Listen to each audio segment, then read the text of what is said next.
Hi, it's Jack, and this is the podcast version of this episode. If you want to read the words as they're being analysed, then if you're on Spotify, you can become a subscriber of this channel or head over to the YouTube channel. And on both platforms, you can also sign up to get exclusive episodes and early access to the regular weekly episodes too.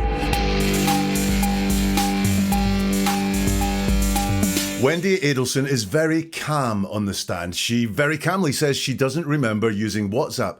She's very detailed on who she called the day her ex-husband was attacked. Even the moment she was told that Dan had been shot is delivered without emotion, but with plenty of contradictions. So you didn't know what this was about at all when you were in the police car? In the car, they told me. Okay, in the car they told you what? They said, your ex-husband has been shot. Who was your voicemail? It's from Lisa Carey, who is my real estate agent. She just said she was driving around town and she heard there was a shooting on Trescott. Yeah, that's what this is about. There was a shooting. He's not going to survive. Oh my God. And then I called my friend Jeff Skopek, who's different Jeff, lives in Boston, just had a baby, and so I was catching up with him about his baby. And we were on the phone about 16 minutes. I was on the phone with him on the way to the liquor store. And were you on the phone when you encountered the roadblock? If you remember? Do you remember who you were speaking to? I do. Who was that? You don't have to say the name, but just what type of person was that? He was a friend. I hadn't caught up with him a long time. He'd moved to England. Did you have WhatsApp on your phone at the time? I really don't know. I have it now. I don't know if I had it 8 years ago. Did you have WhatsApp on your phone at that time? I did. In this statement investigation, we break down how her cool and steady words reveal more than she admits. Welcome to Never a Truer Word, where we look at the words that people choose to use to see if they're telling the truth, the whole truth, and nothing but the truth. If you're new here, what I do is different from anywhere else, because what I do is strip away everything and look at the words used by the person at the centre of the story. Then I use my process of statement investigation to giving us the key to seeing where the truth lies, where deception could be happening, and also the motivations of the person talking. It's a process that I use with investigators, with corporate clients, and with the media to get a deep understanding of what is being said. So let's have a look at Wendi Adelson. And while I was going through all sorts of Adelson stuff around Donna's trial and looking back on some of the previous trials and Wendy's police interview, I noticed Wendi making some contradictions. So I'm going to show you those contradictions, and we're going to try and work out, looking at the words she uses, where the truth is. And what we're going to do is look for a couple of markers, because the markers in language really quite simple to spot. The markers of truth versus the markers of deception. The truth tends to be, in general, simple, straightforward, a direct answer to the question that's being asked, and without anything added or extra, because that's where the markers of deception come in. Storytelling, not answering the question you've been asked, talking all sorts of extras, qualifications, putting in detail that's not needed, tends to be a marker of deception. So let's listen to some of Wendy's contradictions and see if we can work out where the truth lies. Now, this is her at Donna Adelson's trial, talking about when she found out Dan Markel had been shot. Why did you tell investigator Isom in your law enforcement interview that you were worried the police, or you were worried, I guess, in the police car on the way to be interviewed, that you might be considered a suspect? Because I couldn't think of anything bad going on in his life other than the divorce. And frequently the ex-wife is a suspect. Were you treated as a suspect? I was not. But you mentioned 9 times in your law enforcement interview being a suspect, didn't you? I did, yes. When you were approached at the restaurant, you weren't yet told that this was a shooting, were you? I was not. You were only told something happened with your ex-husband. I don't even know if I was told that. I was very scared something happened to my kids, and that's why law enforcement was there, and they wouldn't tell me what was going on. But they did reassure you that the kids were fine. You remember They told me that law enforcement officers were with the children, which terrified me because I didn't know why my children would need law enforcement officers. So you didn't know what this was about at all when you were in the police car? In the car, they told me. Okay, in the car they told you what? They said, your ex-husband has been shot. Okay. So that you learned that information prior to getting into the interview room? Yes.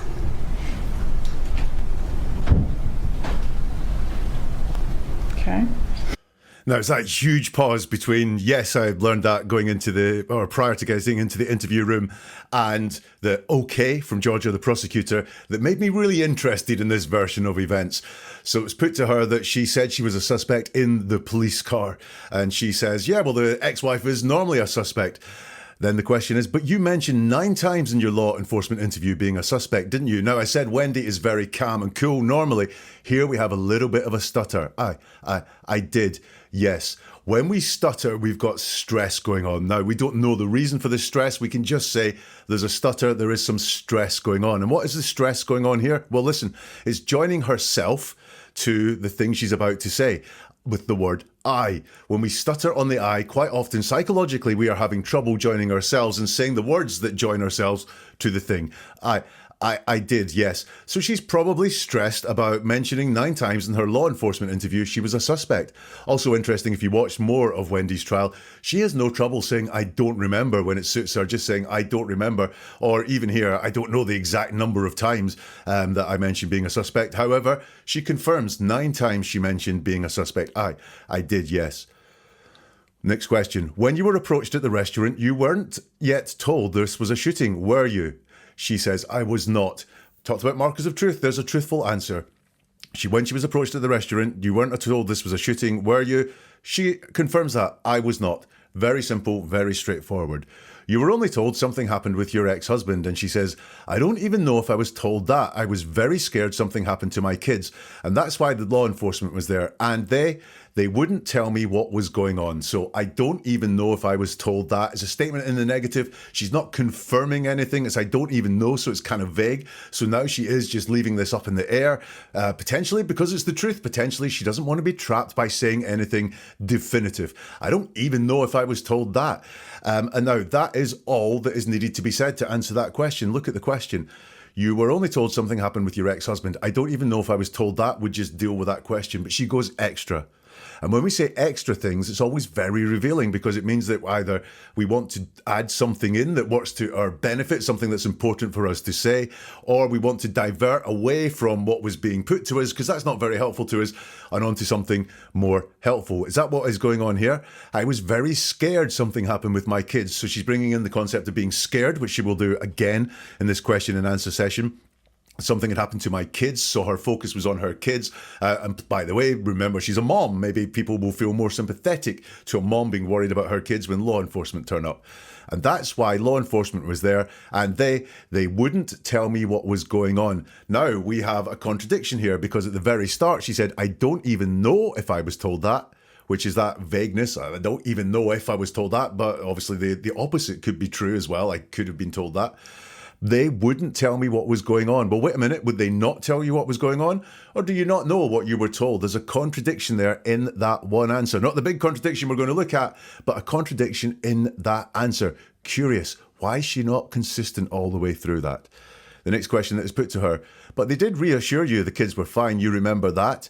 She says, they told me that law enforcement officers were with the children, which terrified me. So that is not a yes or a no answer to, do you remember them reassuring you the kids were fine? She doesn't say yes or no. Once more, she goes into how scared she was. They told me law enforcement officers were with the children, which terrified me because I didn't know why my children would need law enforcement officers. Now, in the comments, please, I don't think that is the case because I've watched Wendy's police interview and what I saw from that was that the children were not with law enforcement officers. They were at preschool and a friend of Wendy's had to be arranged to go and pick them up from preschool because Wendy was otherwise detained by law enforcement. However, here she is saying, they told me law enforcement officers were with the children, which terrified me. So once more, she's getting across this feeling of being scared, of being terrified. Potentially, she's bringing these things to the fore because she mentions them when she goes extra to maybe justify some of her actions as they happen that maybe wouldn't be rational to any sort of analysis, but would make sense if someone was scared and terrified. They may do things that are unexpected because they're scared and terrified. She really wants us to know they're scared and terrified. Is that the reason why? Next question. So you didn't know what this was all about when you were in the police car? Wendy says, in the car, they told me. So in the car, they told me. Now, that's an interesting answer. In the car, they told me. Now, they is more than one person. Now, one person would be the person to break this news. Yes. So in the car, I was told. No, in the car, they told me. Who's they? All of them at once in unison, like a choir? Or did this not happen? Okay, in the car, they told you what, she has asked. They said your ex-husband has been shot. So very clearly there, in the car, they told you what? They said your ex-husband has been shot. Repetition of they, and they said your ex-husband has been shot. Remember that? That's what was said to her in the car. Okay, so you learned that information prior to getting into the interview room. Yes, says Wendy. And then there's that long pause before the okay. So here, in this question and answer from Donna's trial, she wants to get across the terror that she felt. For sure, she wants to get across the terror and this scaredness that we've seen. She's not sure what she was told in the restaurant. In some cases, she's very adamant. She wasn't told anything. They wouldn't tell me what was going on. In other cases, it's, I don't know what they told me, which is very convenient. She lumps all the police together as they, and she's very adamant in this trial, she was under oath, that she was told in the police car that Dan had been shot. So does that square with what Wendy was told in the police interrogation on the day Dan Markell was caught? This is the very, very start of the recording of that interrogation. And unusually for me, I'm going to look at both sides of the conversation. So the police talking and Wendi Adelson talking as well. Have a listen to this. Okay. Do you have your ID with you? I just listened to my voicemail. What'd you hear? Who was your voicemail?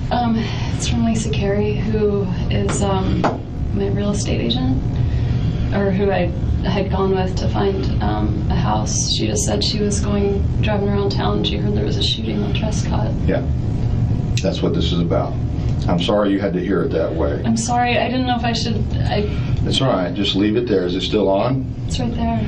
Do you want to just hit play again for me? Sure.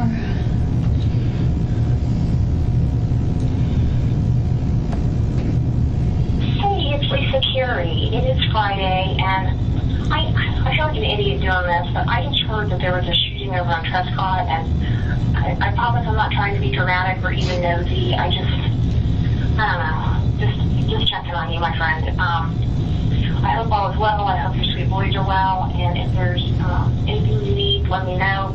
It just ran a chill down my spine when I heard that there was something going on Trescott. All right, 212-3083. Hope all is well, and I will talk to you soon. Bye. That's all right. You can stop it. Or does it stop automatically? It's done.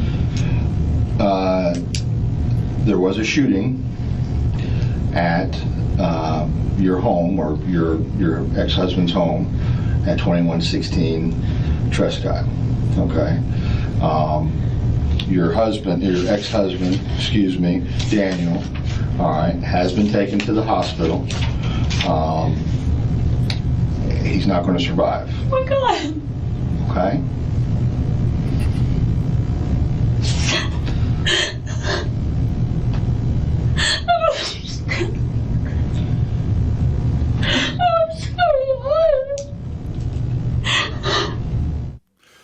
Okay, so does that sound to you like the first time she was told that her ex-husband has been shot? It did to me. Let's break down the words and see if we can work out why, rather than just the feeling, if there's any logic inside the words.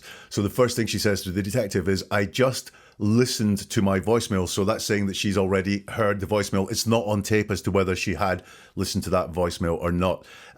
What did you hear, says the detective, and Wendy says, and she's maybe just about to answer when the detective interrupts and says, who was your voicemail? Meaning, who was your voicemail from? Wendy says, it's from Lisa Carey, who is my real estate agent, or who I had gone with to find a house. She just said she was driving around town and she heard there was a shooting on Trescott. She just said. Now, Wendy uses just a lot to minimize things down there. And I don't know, did she say more than that? Did she just say that and she's just wanting to minimize it? Or was it just going around town? I don't know, but she uses that word as a sort of minimizer here. She just said this very casually. She just said this. And the detective says, yeah, that's what this is about.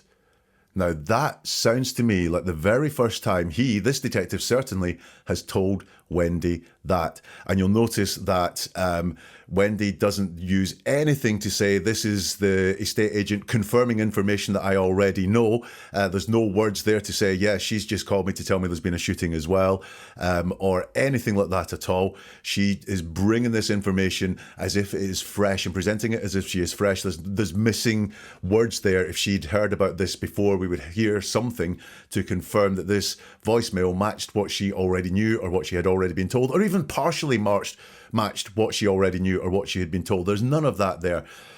And the detective, that's what this is all about, is introductory words there at all. And the way he says it, it's all an introduction of the concept that there's been a shooting there. And then he says, I'm sorry you had to hear it that way. And that way is talking about the voicemail. It's not, I'm sorry you had to hear it in the car. And I'm sorry you had to hear it is exactly talking about hearing it, is hearing it for the first time. That's what is said. The phrase hear it is hearing it for the first time. It's kind of shorthand for that. So his words are indicating, certainly for him, this is the first time this information has been passed on to Wendy. Wendy says, I'm sorry, I didn't know if I should. He says, that's all right. Just leave it there. Is it still on? It's right there. Do you want to hit play again for me? Sure. And here's the message. Hi, it's Lisa Carey. It's Friday, and I feel like an idiot doing this. Look like the stress there. I feel like an idiot doing there. She's about to impart some information that could be life-changing, very sensitive. But I just heard there was a shooting over in Trescott, and I promise you, I'm not trying to be dramatic or even nosy. I don't know, just checking on you, my friend. I hope all is well. I hope all is well. I hope the boys are well. And if there's anything you need, let me know. It just ran a chill down my spine when I heard that there was something going on in Trescott. All right. And then she gives her number. I hope she's changed it since. Hope all is well, and I will talk to you soon. Bye. And that's the voicemail. Now, notice Wendy said, I got a voicemail from my friend. And she said, Lisa Carey, my estate agent, she just said she was driving around town and she heard there was a shooting on Trescott. Lisa does not say she was driving around town. Listen, it's Friday. I feel like an idiot doing this. I just heard there was a shooting over in Trescott. I'm not trying to be dramatic or nosy. I don't know. Just checking on you, my friend. I hope all is well. If you need anything, let me know. It ran a chill down my spine when I heard there was something going on Trescott. All right. Hope all is well. We'll talk to you soon. So where did Wendy get this that Lisa was just driving around town from? I don't know. That's all right, you can stop it, says the detective, or does it stop automatically? Wendy says, it's done. Now, I edited out an ID check there where her information is checked, she gives her ID, the spelling of names and so on is all run through as well, because it's not the most interesting part of this. Then the detective sits her down, faces her and says, there was a shooting at your home. Now that at the very beginning is like he's thinking about what to say. The ums often are us forming in our mind the right words to say. Very often when I'm doing these, it's about a lie. What I think is going on here is he is imparting some very serious news and he's thinking of the best way of wording it. Not blurting it all out, but thinking about what's the best way of wording this. There was a shooting at your home, or your ex-husband's home, at 2116 Trescott, okay. Your ex-husband, Daniel. All right, he's been taken to hospital. He's not going to survive. And Wendy says, oh my God. Now, again, is that the reaction of someone who knew all about this in the police car, then heard a voicemail, has then been sat down and spoken to very matter-of-factly, very full of content and detail about the incident that's happened? Is that the reaction of someone who was told in the police car, or is that the reaction of someone who has had this building sense? I've listened to a voicemail. That's what this is about, the shooting. And then it is your ex-husband that has been shot and he's not going to survive. Is that the reaction of someone who's hearing the news for the second time? It's all just been confirmed of what's happened in the police car. Or is that the reaction of someone who's hearing this information in the police interview room for the first time? It is... all the language here just backs it up that this is the first time Wendy has been told that Dan has been shot. So here in this part, all the words from the detective suggest he is conveying this information for the first time. And Wendy, her emotional reaction only comes after he's not going to survive. So, contradictions there. She says at Donna's trial, I was told in the police car. In the police interrogation, she's being told for the first time in the police interview room. Which one looks true? Well, from the detective words alone, that one is true. She was told for the first time in the police interview room. So why she mentioned in the Donna's trial that she was told in the car, I don't know. Two things can't be true. There's a contradiction there. I think the truth sits in the police interview room. Let's go back to the police interview room. And this is Wendy with her phone going over the calls that she made that day, the day Dan Markel was shot. And one call in particular interested me. The only thing I have that is, the only thing that I guess I have is I was waiting to call back this colleague of mine, Joe Davis, and I called him from the car at 12:27. And he was the first call I made as I was pulling out of the driveway. So that was like 12:27. That's leaving the house. That was leaving the house. So I got into the car, I put on my earpiece, I called Joe. And Joe was busy with a colleague. And then I was returning phone calls. I called back this woman, Laura, that was at 12:29. And then I called my friend Jeff Skopek, who's different Jeff, lives in Boston, just had a baby, and so I was catching up with him about his baby. And we were on the phone about 16 minutes. I was on the phone with him on the way to the liquor store. Joe Davis was the one at 12:27? Mm-hmm. Okay. And I actually spoke with Joe. Laura, I left a message, and then Jeff I spoke with for a while, and then the connection cut out. I went into the liquor store, I tried him back again. We talked for a few minutes, connection cut out again, and I was like, I'm at lunch, I'll just call him back later. Okay, so this is her going through the calls, and the only thing I have is, the only thing that I guess I have is I was waiting to call back this colleague of mine, Joe Davis. I was waiting to call back. Now that's very curious. We don't hear that a lot. It's not I called Joe Davis. It was I was waiting to call back, which got me wondering, what was she waiting for? Was it that she was waiting for getting in the car so that she was ensure she was on the phone while she was in the car making this journey? Because if you look at the wider police investigation, an interrogation, an interview, Wendy seems to want to be able to account for every single moment of that time. Maybe naturally because, the ex-wife wants to be able to do that, but she's able to do that. So we've got the TV repairman that we all know about.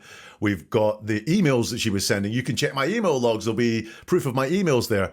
And then there's all these calls. And she seems to have been waiting to call back this colleague of mine. Is that because that she was sure? Was she waiting to make calls from the car for any specific reason? There's lots of markers of that as she talks. I was waiting to call back this colleague of mine, Joe Davis, and I called him from the car at 12:27. So she's getting very clear with us. She was calling from the car. He was the first call I made as I was pulling out of the driveway. So again, she wants to be really clear. She was in the car here. I was pulling out of the driveway. He was the first call I made as an indicator there are more calls to come as I was pulling out the driveway. So that was like 12:27.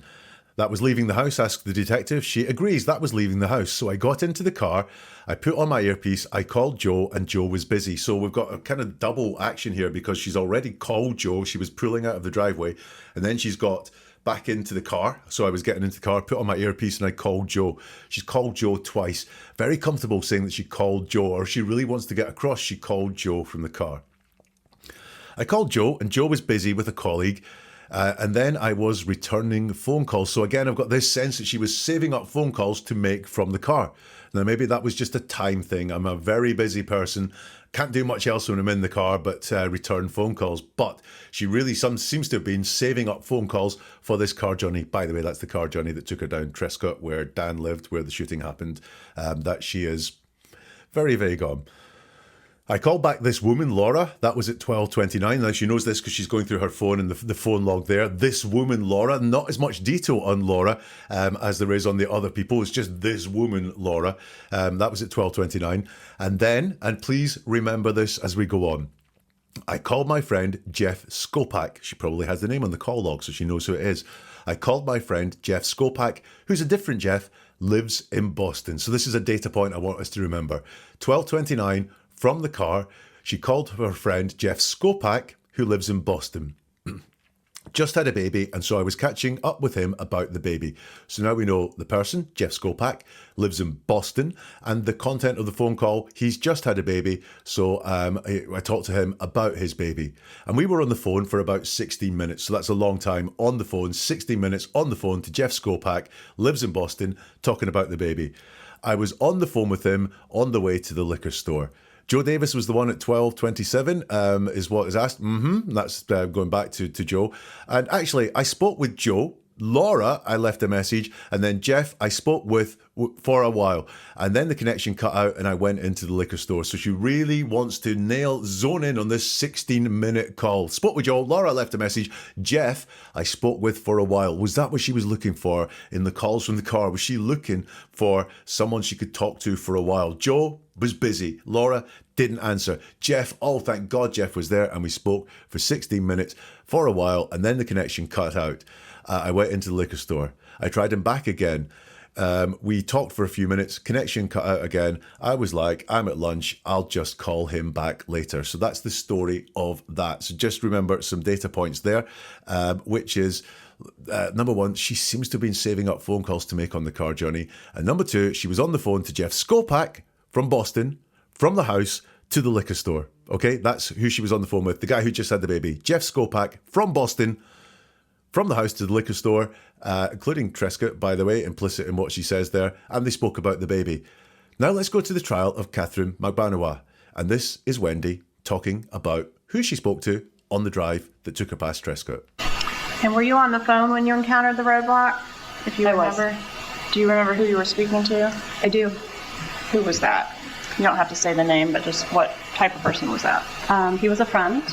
I hadn't caught up with him a long time. He'd moved to England, so I was probably a little distracted talking and catching up with an old friend.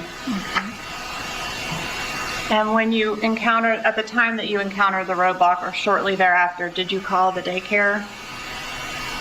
No. Did you call Dan Markell? No.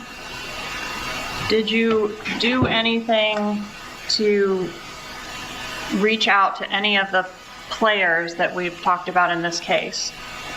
No. Did you communicate to anyone that there was a roadblock? I didn't. I would have had no reason to do that. Okay, so is that a different story? Let's dig into the words. Were you on the phone when you encountered the roadblock? I was, says Wendy. We have that honest I was there. Do you remember who you were speaking to? She says, I do. We have that I do there. That all seems very honest. Short answers, deals directly with the question. Were you on the phone? I was. Do you remember who you were talking to?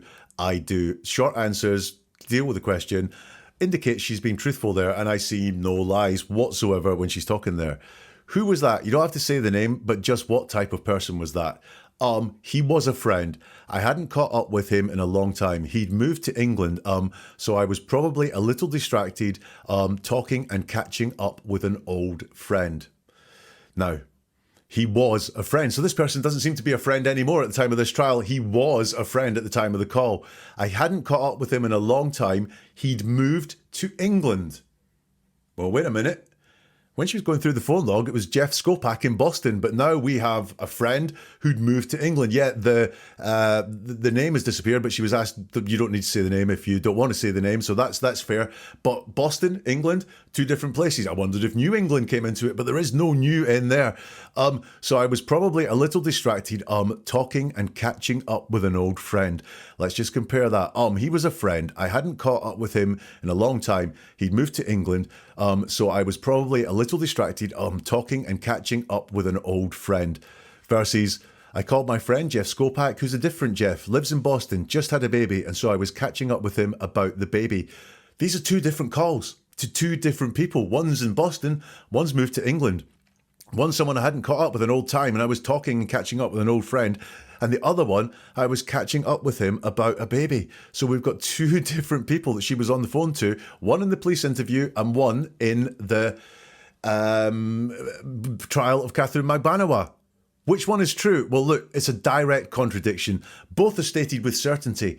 Only thing I have to say is, given the police interview was with her call log, so she was actually sitting there and repeating names out of the phone that was there, the police interview version seems most likely true. But why it's changed in Catherine Magbanawa's trial to someone who lives in England, actually, I've got an idea about that. And talking of communication with people, when we look at the next contradiction from Wendy, this might be why this person that she was on the phone to has moved from Boston all the way across the Atlantic to England. We'll look at that contradiction in a moment. Now listen, do you ever feel you're not hearing the full truth? Well, we haven't been here because we're getting contradictory stories, and this happens to us all the time in life. And this is the key to seeing deeper. It's hearing the world with new ears. And I'm on a mission to share this with as many people as possible. So if you want to unlock that secret and just learn how people will deceive you or will tell you the truth with their words, then join in the movement. Subscribe to the channel or follow it. Delve into the archives because there's a treasure trove of cases waiting to be explored, including a whole lot on the Adelson family.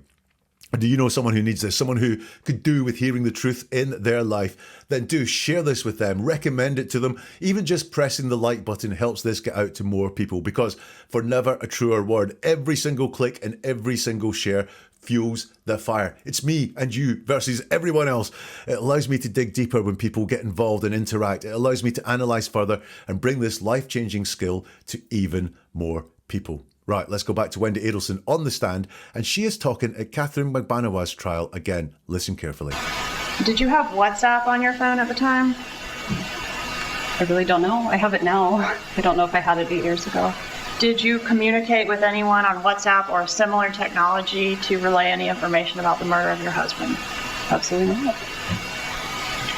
Do you know if your brother Charlie had WhatsApp at the time? I have no idea. Did you communicate with him through WhatsApp? If I had WhatsApp on my phone, then maybe I did. I know I had friends who lived around the world. At that time, WhatsApp was more of a technology you used to talk to people internationally. So I know the friend I was talking to was in England. If I had WhatsApp, I would have used it to call him. Did you know that WhatsApp, the communications are encrypted, they cannot be retrieved by law enforcement? Were you aware of that? I think they can be retrieved by law enforcement, but it's one of the end-to-end encryption services. All right, and so you can't tell the jury whether you communicated through WhatsApp at all on the day of the murder? I don't remember if I had it 8 years ago. I have it now, so we could look and figure out if I had it then, but I don't know.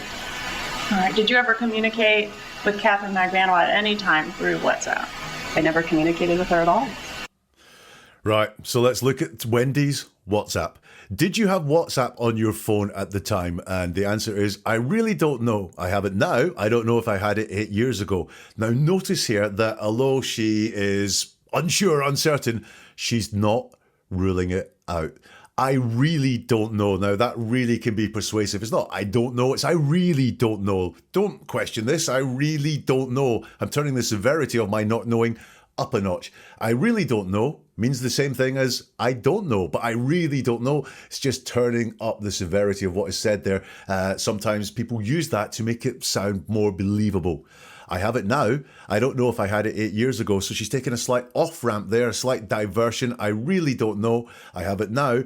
I don't know if I had it 8 years ago. But notice that she's not ruling it out. And notice the way she's not ruling it out is I don't know. It's not I might have. It's not opening the door to the possibility it could have been there, although the content would be the same. What this answer really says strictly is I may have had WhatsApp at the time. I don't know. I don't know if I have it now. It's not, yeah, I could have. I've got it now. I could have installed it then, or I could have installed it, years before. No, it's I really don't know. So she's focusing towards the not having it. If you know what I mean. That's where the focus is. Although the actual answer is I may have had it. For some reason, she doesn't want to say it that positive way of I may have had it. She wants to say I don't know. I don't know if I had it 8 years ago. Did you communicate with anyone on WhatsApp or similar technology to relay any information about the murder of your husband? And her answer is absolutely not. Very similar to I really don't know. This we could have done with a no if that is a truthful answer. Did you communicate with anyone on WhatsApp or similar technology to relay any information about the murder of your husband? No. Very straightforward, truthful answer. But again, she needs to use words to turn up the severity. It's not just no, it's like a super no. Absolutely not. Charlie did this a lot in his trial. Absolutely was one of the words he used when he was lying. And we know Charlie was lying on his trial. And he would say, absolutely not. And Wendy here says, absolutely not. Now, just because Charlie was lying when he said absolutely not doesn't prove that Wendy is lying when she says absolutely not. But it's interesting that she can't just give a calm, concise no to this. She needs to go into the language of persuasion. Absolutely not. Do you know if your brother Charlie had WhatsApp at the time? She says, I have no idea. Now, this is interesting because we have the concept of I don't know and I have no idea. We very often have an idea. Possible that Charlie had WhatsApp at the time. I mean, we don't know what's on our brother's phones, do we? I certainly don't. I mean, it would take someone really nosy to know exactly what was on your brother's phone.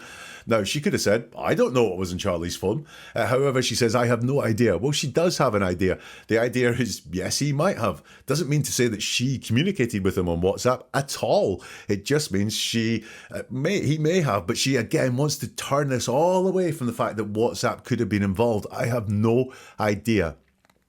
Did you communicate with him through WhatsApp? If I had WhatsApp on my phone, then maybe I did, said Wendy. Now, she's on oath here, so lying is not going to be a good idea. She's still not ruling out that she had WhatsApp on my phone. If I had WhatsApp on my phone, then maybe I did. So if I had WhatsApp on my phone, then maybe I did, doesn't rule out the fact that she could have had WhatsApp on her phone on the day that Dan Markel was murdered. If I had it, and maybe I did communicate with Charlie. Interesting that you have no idea whether Charlie had WhatsApp on his phone, but maybe I did use it to communicate with him. She's still not ruling out WhatsApp. And then she goes extra because she's asked, did you communicate with him through WhatsApp? Yes, no, don't know would have been a fine. But she says, I know I had friends who lived around the world. At that time, WhatsApp was more of a technology you used to talk to people internationally. So I know the friend I was talking to was in England. If I had WhatsApp, I would have used it to call him. Let's break that down because it's extra. It's something that's important for Wendy to say. I know I had friends who lived around the world. Interesting, this is all in the past tense. Does she not have friends who live around the world now? Is she just talking about the time? That might be fair enough. Remember, this person was a friend as well, is what she said at the beginning. So this is all going back past tense. At that time, WhatsApp was more of a technology you used to talk to people internationally. So more of a technology you used to talk to people internationally. I get that, but that's not ruling out again that she could have talked to people domestically with WhatsApp. WhatsApp was only more of a technology used to talk to people internationally, not entirely for talking to people internationally. So she's keeping the door open to the fact she could have used WhatsApp to talk to people domestically like Charlie. So I know the friend I was talking to was in England. So that's interesting because we think the friend she was talking to was in Boston from the call logs that we had. But now she's telling us, I know the friend I was talking to was in England. If I had WhatsApp, I would have used it to call him. You get bonus points for being a proper Adelson trial addict if you know the fact it came up at Donna's trial that WhatsApp did not offer voice calls at the time Dan Markel was murdered. So there could not have been a call from Wendy to England that day because on WhatsApp, because that did not exist. So we've got the very, very obscure phone call now that she made on the way to the liquor store that went past Dan Markel's street, Trescott, which she was saying could have been on WhatsApp, but wasn't on WhatsApp. If I had WhatsApp, I would have used it to call him. She is very open to having WhatsApp at the time, and she used it for international and for other reasons. That's very apparent in what she says there. Did you know that WhatsApp, the communications are encrypted, says the prosecutor. They cannot be retrieved by law enforcement. Were you aware of that? Wendy punches back a little bit there. I think they can be retrieved by law enforcement, but it's one of the end-to-end encryption services. So were you aware? Were you not aware? Why won't a yes or no just suffice there? All right, so you can't tell the jury whether you communicated through WhatsApp at all on the day of the murder. She says, I don't remember if I had it 8 years ago. I have it now, so we could look and figure out if I had it then. So she's still extremely open to the fact that she had WhatsApp there, but I don't know. So it's just, I don't know if I had it or not. But she's really, really open to the fact she could have had it. As much as she wants to say, didn't do any of these communications on WhatsApp, she doesn't close the door on it entirely. All right, did you ever communicate with Catherine Mabanawa at any time through WhatsApp? She says, I never communicated with her at all. Couple of things in there. We've got that word never. It's not I didn't. It's never, not at any time communicated with her. Well, there's pictures of the two of them together. They did communicate. They obviously spoke. Sometimes they spent some time together. So this is not entirely true. Again, it's using language to persuade us of certainties and concrete things when it's not entirely true. Never is extremely unreliable. I never communicated with her at all. ever. She wants to go really concrete there and really, really convinces that she didn't have any communication with Catherine Magbanua. Now, is that image management? Is that persuasion and convincing? I never communicated with her at all when a no would have done, or is it just really important for her to get across the fact that she never communicated with Catherine Magbanua? So here, in this first storytelling of WhatsApp, she will not rule out using WhatsApp at all. She presents very innocent uses for it as well. You'll notice it could be used to talk to people internationally. I would have been calling my friend in England in it if I had WhatsApp at the time. So does this explain the switch to with a friend being in England and not Boston? Does Wendy want a reason as to why WhatsApp would have been on her phone, and maybe a reason as to why the WhatsApp app was accessed on the day of the murder, if it ever does come out that she was using it purely to speak to this friend who's no longer in Boston but is now across the Atlantic internationally in England? So that's WhatsApp, the story at Catherine Magbanua's trial. Let's go to Donna Adelson's trial now and hear Wendy talking about WhatsApp there. Did you have WhatsApp on your phone at that time? I did. What is WhatsApp? WhatsApp is it's a phone service. It's an app that I use when I talk to people who live in other countries. So it's become very popular. I think I had it at the time. I know I certainly have it now. But it's a device to send messages. During the time frame that we're talking about, which is around the time of the murder, did you communicate with any of your family members through WhatsApp? I don't remember using WhatsApp unless they were traveling internationally, because it's a way of making free calls or free texts when, at that time, making long-distance calls on a regular phone would have been very expensive. Stories changed again. Did you have WhatsApp on your phone at that time? And this is talking about the day that Dan Markel was shot. And Wendy has changed from I don't remember to I did. She did have WhatsApp on her phone at the time. I said at Catherine Magbanua, she was very open to the fact that WhatsApp could have existed. And now she's saying it did exist on my phone. I did have WhatsApp on my phone at that time. Now, that's a contradiction. What I will say is she did offer in the trial to look back and see if she had WhatsApp on her phone at the time, what time it was installed, I guess, looking back on maybe chat histories or something to see when the earliest one was. But now she's changed the story from I don't remember to I did. Not necessarily saying she was lying at Catherine Magbanua's trial, but I said she was very open to it, and funnily enough, she did. What is WhatsApp, she's asked. WhatsApp is it's a phone service. It's an app that I use to talk to people who live in other countries. So it's become very popular. So let's break that down. WhatsApp is a phone service. Now, WhatsApp is more than a phone service. I guess it replicates a phone in that you can send chat messages, and also you can make phone calls on WhatsApp. At least you can now. Wendy has described it as a phone service. Does that mean she uses it primarily to speak to people rather than the chatting part of it? But she certainly said it's a phone service first and foremost. It's an app I use when I talk to people who live in other countries. So I use when I talk, again, is this the talk that's on the phone that happens when you actually dial someone and speak to them rather than communicate with them via voice notes or via the chat facility. I use when I talk to people who live in other countries. So it's become very popular. So what is WhatsApp? She says it's a phone service, and then she's not asked how she uses it, but she's going to tell us how she uses it. And she uses it to talk to people who live in other countries. Okay, so I use it to talk to people who live in other countries, rules out using it to communicate with people in the same country as her. If that's what she uses it for, which is fair enough, believe what someone says. I use it to talk to people who live in other countries. That's her use for WhatsApp. So it's become very popular. Again, is this socializing here? So I don't use this weird encrypted app that has more security than your normal phone. I just, you use it, and lots of other people use it. It's nothing to be thought of as shifty or anything like, deceptive. It's very popular, WhatsApp. Is she socializing it there? I think I had it at the time, so she's rolling back a little bit on the certainty of, did you have WhatsApp on your phone at the time? I did.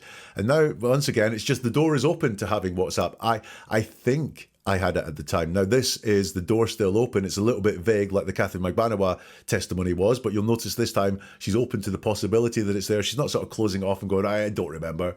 I think I have it at the time. I know I certainly have it now. Now, that's completely irrelevant, but she really wants to say that she has it now. But it's a device to send messages. So WhatsApp's a phone service. She uses it to talk to other people, but she also uses it to send messages. Is this a slip? Did she want to lead on it being a phone service and she uses it to talk to other people who live in other countries? But also now she is saying she uses WhatsApp to send messages. She led with phone, she led with talking, but now she also uses it to send messages. During the time frame that we're talking about, which is around the time of the murder, did you communicate with any of your families through WhatsApp? Now, that's a yes or no question. The answers to this that are acceptable are yes, I did, no, I didn't, or even I don't know would be fine there because, this is a long time ago. 11 years ago, can you remember exactly which apps you were using to communicate with people 11 years ago? I can't. It's fair enough that people may not know what's there. So there are sort of three possible answers. Do you, from that time frame, which is around the day of the murder, did you communicate with any of your family members through WhatsApp? And she says, I don't remember using WhatsApp unless they were traveling internationally. So she's asked about this time frame, which is the day of the murder, and she just tells us about what she remembers in general, which is when people were traveling internationally, because it's a way of making free calls and free texts, when at that time making long distance calls on a regular phone would have been very expensive. So once more, she wants to just narrow down using WhatsApp to internationally. This is all of a sudden why this person from England has come in, is an international call. It allows for the use of WhatsApp on the day of Dan Markel's death. But look, does she answer this question? Just let's go through it again. You can tell me. During the time frame that we're talking about, which is around the time of the murder, did you communicate with any of your family members through WhatsApp? I don't remember using WhatsApp unless they were traveling internationally because it's a way of making free calls or free texts when at that time making long distance calls on a regular phone would have been very expensive. There is a way of working all that into an answer that deals with it. I only used WhatsApp when they were traveling internationally. Everyone was home in America that day, so I would not have used WhatsApp to communicate with them because I only used it when they were abroad. That would have brought the whole thing in. However, it's just I don't remember using WhatsApp unless they were traveling internationally. So here, the memory has changed from I don't know if I had WhatsApp to I did have WhatsApp. She's very evasive now on her questions around how she used WhatsApp. Listen, I think there's just one thing in all of this. She had WhatsApp at the time. She knows she had WhatsApp on her phone. So there we go with some contradictions from Wendi Adelson. Let's break them down one by one. Number one, she was told in the interrogation room, in the police interview room by the policeman there, that's when she was told the shooting had happened. She was not told in the car. I can tell that from the words the detective uses. I can tell that from her reaction as well. Did she have WhatsApp? Yeah, she did have WhatsApp at the time. And who was she calling at the time? I think it was the friend from Boston because she had the call log there in front of her and she was very detailed because she had the call log there in front of her that she called this guy in Boston. The other one just goes to someone in England that I caught up with, so I haven't spoken to a long time. So there's the truths. There's what I get from looking at the words in these contradictions. And I want to know why these stories have changed over time. What benefit does it serve Wendy to change these stories over time? Let me know what you think in the comments here on this platform if you can, or you can get in touch in the socials. It's neveratruerword.com. There you will find out the link to all the socials. You'll also find a whole load more videos and podcasts, including a hell of a lot on the Adelson family and Donna Adelson's trial. And you can become a member of the Facebook group if you want to discuss the words that people use in some more detail with a great bunch of people. That's all at neveratruerword.com, and we'll see you soon for something new from Never a Truer Word.